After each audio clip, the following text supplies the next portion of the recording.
It's such a pleasure to be here. As you know, I'm from South Africa, and I want to say this right out front. I did not have the vote in my own country, and I am so grateful that when I came here, I had the ability to go out there and vote, and now at the Georgia Public Policy Foundation, I have the ability to make a difference in the lives of so many Georgians. And Steve Forbes says, you know, the famous Steve Forbes always says, don't tell people that you're giving back, because that implies that you've taken something that doesn't belong to you.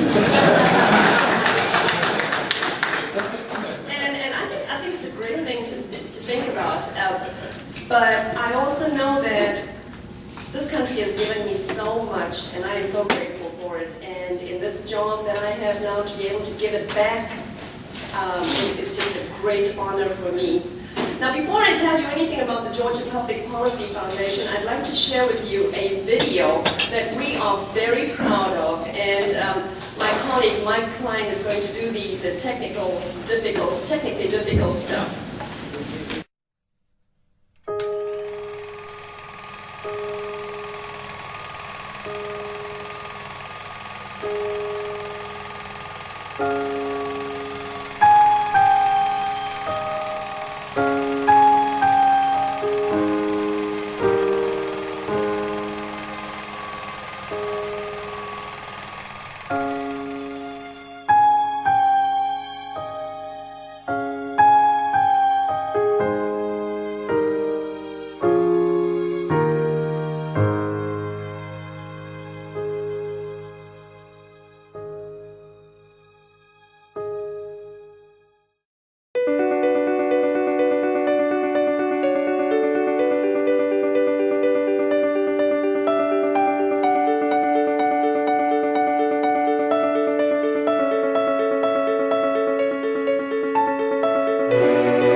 I appreciate this chance to speak here before the Georgia Public Policy Foundation. And I thank you for what you do. For 15 years, you've been researching and writing on issues that matter. You take on tough questions. You apply innovative thinking. You push for action, and you do it all without regard to politics. Come on up to Washington. But what Rogers and the Georgia Public Policy Foundation have done is to do the hard work, the research, find out what the facts really are, and then be able to present them in a nonpartisan way. Too often, facts become the object of what we call in Washington spin. I can tell you, as one who was in public life in the early 1970s and then the 80s and then the 90s and the year 2000, the Georgia Public Policy Institute is the institution that has brought about common sense, pragmatism, and realistic ideals for our state. One of my favorite Georgians of all time is Senator Phil Gramm, who of course is now a Texan, but he still loves his Georgia, and I've heard him say again and again and again, ideas matter, and they absolutely matter. And I think that is frankly, what's so important about events like today. I'm so grateful to my colleagues at the Georgia Public Policy Foundation, for so many of you who are legislators and staff members working every day to make Georgia a better place to live and work and raise a family, that these ideas and what you do really, truly matter. We believe that ideas do have consequences, and that's why the Foundation's work defending and promoting freedom is so important. We're excited about the future. We believe Georgia can show the nation what freedom looks like in action. We will continue to bring national leaders to Georgia to meet with our state's leaders. We will continue to engage young people through our events and internships. We will continue to tell the stories of how freedom has impacted the lives of our fellow citizens. The Foundation is committed to being right in the middle of the great debates, representing the voices of small business owners, entrepreneurs, and the families of Georgia as we fight for economic opportunity so the American dream will be just as alive for our children and grandchildren as it was for us.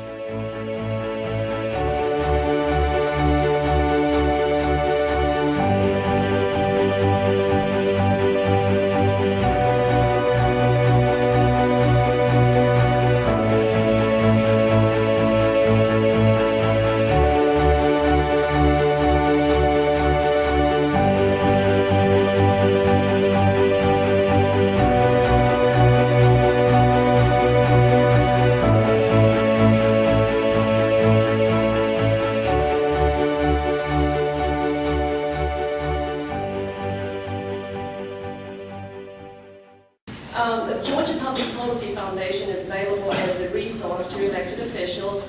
We focus only on Georgia issues. There's so many great think tanks out there, you know, the Cato Institute, the Reason Foundation, the Heritage Foundation, American Enterprise Institute, and we work with all these national organizations, but we understand that we have sometimes unique problems, and sometimes problems that we have to resolve and solve by looking at the examples from other states.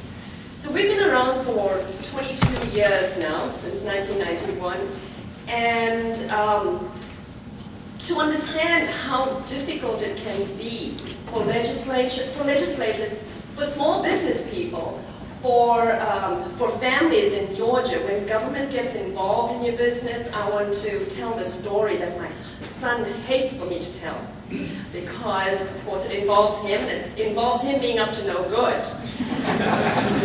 He was a freshman, an incoming freshman at Georgia State University a few years ago, and he spent the summer at home, and apparently, if you've been up in the Ackworth, Woodstock area, you know how the police are up there when you're driving. So he got a speeding ticket during the summer.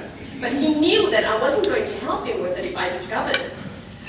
And so he decided he would go out and make the money on his own to cover the cost to cover the fine. So he moved into the dorms in Georgia State and was racking his brains, I guess, and got a couple of his friends together. And this was very innovative, very entrepreneurial. He and his friends baked cookies and brownies and cupcakes and went door to door selling them. And of course he had his sad story to go along with it, so it worked really well. So it was the first week of school, and he was going up to the courthouse to pay the fine. But obviously, because it was the first week of school, he didn't want to be late for any of his classes that came later, you know, when he didn't care anymore. But in that first week, he still cared, and so he went up to the courthouse early in the morning. He wanted to get there before class and pay the fine. And he gets there, and they refuse to accept the money. Do you know why? It was change. It was cash. It was $1.50, you know, from each of his dorm friends. They refused to accept the money, so he had to go and wait until the bank opened, change the money, and go back to the courthouse and pay the fine. And that is sometimes how government works in our lives. You know, you come up with the best ideas out there, and you find regulation, you find intervention, you find unreasonable fines and permits and just overkill. So we try to look at practical solutions at the Georgia Public Policy Foundation. We try to look at common sense solutions that encourage individual responsibility.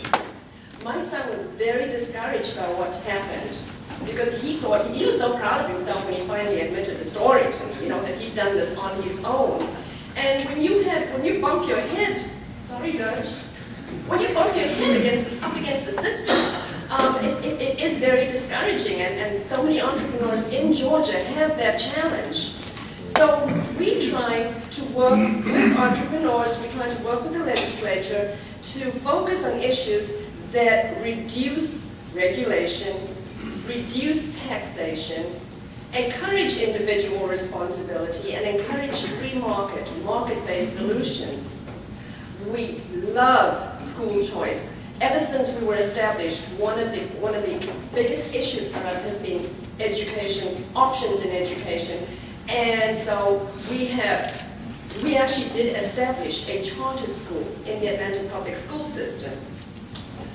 It survived. It was, by the third year, it was the top school in the Atlanta public school system. Now that's not saying a lot, but it was a math, science, and technology-oriented school, and these were students, at-risk students, who were actually performing better than the schools in the traditional Atlanta public schools. Unfortunately, we had to shut the school down after 5 years. I don't know if you know about the unfunded pension liabilities in the Atlanta public school system, and the APS insisted that the charter schools, which are already way underfunded, insisted that the charter schools contribute towards those pension liabilities. An interesting thing about that is that those charter schools do not participate in the pension fund. Extremely disappointing.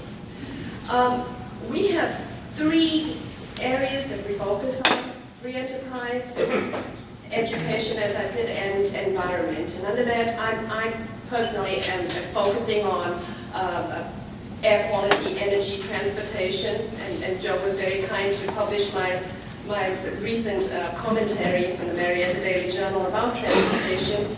And everything that we look at when we look at these issues is the best use of taxpayer dollars. And as you all know, the bigger the government, the more taxpayer dollars it takes to fund that government. So one of the reasons we always look for a reduced income tax rate is that helps naturally shrink government to what is necessary, to its necessary functions. We are based in Cobb County, so I hope you will all take ownership of that. And we have an event about once a month at the Georgian Club, where we bring in a nationally renowned speaker to talk on one of the issues of the day.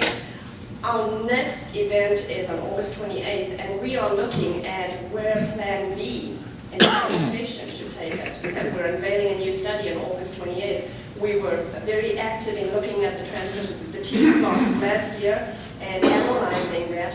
We're very active now in analyzing what's going on with the Common Core standards, and we have a paper coming out on that in the next couple of weeks. We have a program that focuses on bringing younger people into the free market world. You know, we feel that it's time to fight back and take those young people before they're corrupted by liberal professors, basically, to be honest, who don't appreciate the kind of founding principles that we have in this country, the kinds of the free market principles, the individual responsibility. Getting away from nanny government is very important to us. So recently we started a scholarship program. I placed some of the scholarship forms on your table, and not that I'm asking for funding, but to tell you that if you know of anybody, any young person that you think can benefit from hearing the kinds of free market messages that we put out there, I encourage you to have them reach out to us. We would love to introduce them to the Georgia Public Policy Foundation. And we also have a little brochure on the tables if you want to look at that too. We are nonpartisan. We're available as a resource to Democrats, Libertarians, Republicans, basically anybody who needs some advice. We have an open door policy. People walk in all the time, just passing by to say hi. And my good friend Greg Bittner is not here today, but as you know, he's the executive director of the Libertarian Party, and he strolls into chat all the time, so feel free to come in anytime. I'm going to be watching time here. Okay, 2 more minutes of speaking, and then you can have some questions. We do not accept any government funding because we believe it's hypocritical to be accepting government money when you're fighting for limited government and smaller government and fighting to save taxpayers' dollars. We work with all kinds of organizations. We work very closely with the Texas Public Policy Foundation and with the Pew Center on criminal justice reform over the past couple of years. And I don't know if you know this, but this was one of the few times down at the Georgia General Assembly where there was a unanimous vote in support of an issue. We worked with the NAACP, and we worked with a few other organizations on the challenges that we have with civil asset forfeiture. Because in so many counties, we have a real problem with innocent people becoming victims because a family member committed a crime. You find a wife whose car is taken away and she's left without it because her husband was a drug dealer. You find parents losing their homes because they have a son who is living there who committed some criminal act. And we're trying to protect innocent victims on that. Our website is georgiapolicy.org. If you would like to if you would like to hear more about us, give me your business card and I'll add you to our email list. We send out a commentary every Friday on some of the issues of the week. And we would let you know about our events as well. We are very active on Facebook. Can I see who's active on Facebook or Twitter here? Excellent, excellent. We came from the time, 22 years ago, we put out white papers. Now what we do is put out YouTube videos and tweets and Facebook posts. And you know, the opportunity to get our message out there is getting briefer and briefer. You can say it in 140 characters or less. So I appreciate the opportunity to speak to you all here. I hope you reach out and ask me more about what we do. And I just want to leave a couple of minutes for questions if anybody has that. So, thanks. Benita, how would you rate Georgia on some sort of a freedom quotient? I mean, compared to other states, how would you say that we are with other states? What would you say is maybe the most freedom-oriented state in the United States versus most states? You know, I would say we're a pretty conservative state as far as sticking to founding principles. You know, we have a Republican legislature that, for the most part, keeps its hands off our individual rights. Yeah. I tend to look at the states on the opposite end of the spectrum. So I haven't really looked at what we have as far as the freest states are concerned. You know, for example, I can tell you, don't go anywhere near the left coast. How do we rate compared to, let's say, Idaho or Texas or Wyoming? The Wyomings, the South Dakotas, and Montanas of the world are very frontier-like, I think. They do tend to have less government interference there. But if you look at it from a tax standpoint now, and one of the biggest things that we're campaigning for now is tax reform. The Georgia Budget and Policy Institute came up with a study that was published everywhere about how bad cutting personal income taxes will be for Georgia. And it's absolutely not true. I mean, the more money you leave in taxpayers' pockets, the more they have to spend, the more they have to invest. And we are falling down on the job as far as Georgia is concerned, even though we have reasonable tax rates. You have to remember that Florida has no personal income tax rate. North Carolina just cut their tax rate lower than us. Tennessee has the same no tax rate, no income tax.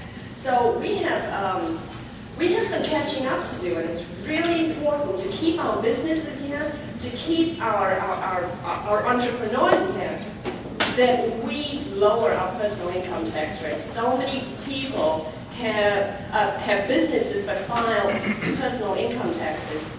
So it's incredibly important. Where does your funding come from? You said you don't get anything. We don't get anything from the government. We have individuals like you. Can we talk?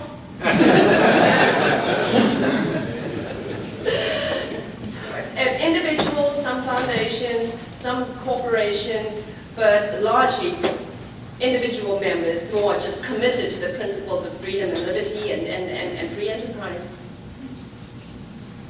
We were started because nobody was out there speaking for the entrepreneur and the small business people.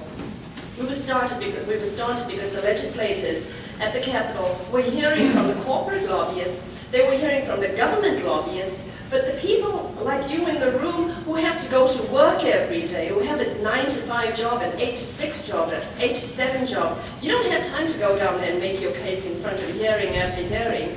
And there are these people populating the halls who are just taking your message. Let's appreciate it.